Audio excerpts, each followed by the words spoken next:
நீங்க அமைச்சராக இல்ல, அமைச்சரா அமைச்சர் பதவி இருக்கிறீங்களா இல்ல தடையாக ஜாமீன் இருக்குது. வேணுமான்னு கேட்கறாங்க. அப்படின்னா என்ன அர்த்தம்? நீ அமைச்சரா இல்லைன்னா ஜாமீன் கொடுக்குறேன்னு சொல்றதுக்கு அந்த தீர்ப்பை எப்படி பாக்குறீங்க? எனக்கு ஒன்றும் புரியலையே. குற்றவாளி நீ முடிவு போயிட்ட, ஜாமீனை ரத்து பண்ணிட்டு போக வேண்டியது. அமைச்சராக இருந்தா என்ன, இல்லைன்னா என்ன? நீ அமைச்சர் பதவி விட்டினா ஜாமீன் கொடுப்பேன்னா என்னங்க அர்த்தம்? நீதி எனக்கு புரியலையே, ஜட்ஜ்மெண்ட் புரியல. ஒரு அமைச்சருக்கு எதிராக ஒரு சாமானிய அமைச்சர் பதவி விட்டுட்டாக்க நீ குற்றவாளி இல்லை. அமைச்சராக ஒரு சாமானியர் ஒரு 2 போக்குவரத்து துறையை சேர்ந்த கண்டக்டர் டிரைவரு உங்களுக்கு வேலை வாங்கி தருவதா சொல்லி ஒரு வழக்கு.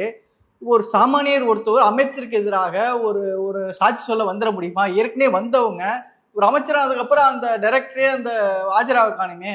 இப்போ அமைச்சராக இருக்கும்போது இன்ஃப்ளூயன்ஸ் பண்ணுவாருங்கிற ஒரு லாஜிக் இருக்குல்ல. அதுல எல்லாத்துக்கும் பொருந்தும் இல்லை. அது கவர்னருக்கும் பொருந்தும் இல்லை, மோடிக்கும் பொருந்தும் இல்லை, அமித்ஷாவுக்கும் பொருந்தும் இல்லை. அவங்க மேலே எல்லாம் கூட தானே வழக்கு இருக்குது. அமித்ஷா மேலே வந்து 240 வழக்குகள் இருக்குது.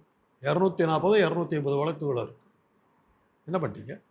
இன்னைக்கு வந்து நான் தான் சொல்கிறேன்னுங்களா, அந்த காலத்திலிருந்து நான் சொன்னதே வந்து பாஜக தன்னுடைய செல்வாக்கை எப்படி காப்பாற்றி கொண்டு இருக்கிறது என்றால், அமலாக்கத்துறை,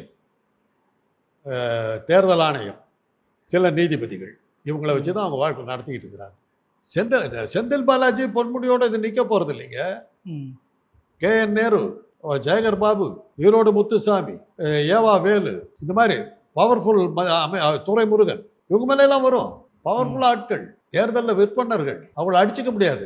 ஏதாவது ஒரு காரணத்தை காட்டி இவங்க எல்லாத்தையும் வரிச்சு நீங்கள் ரெடியாக இருங்க. உங்கள் வீட்டிலலாம் அமலாக்கத்துறை வரும், ரெடியாக இருங்க. நான் முதல்ல இருந்தே சொல்லிட்டு இருக்கேன். வெற்றி பெறுவதற்கு இதெல்லாம் தான் வழி. என்ன பண்ண முடியும்?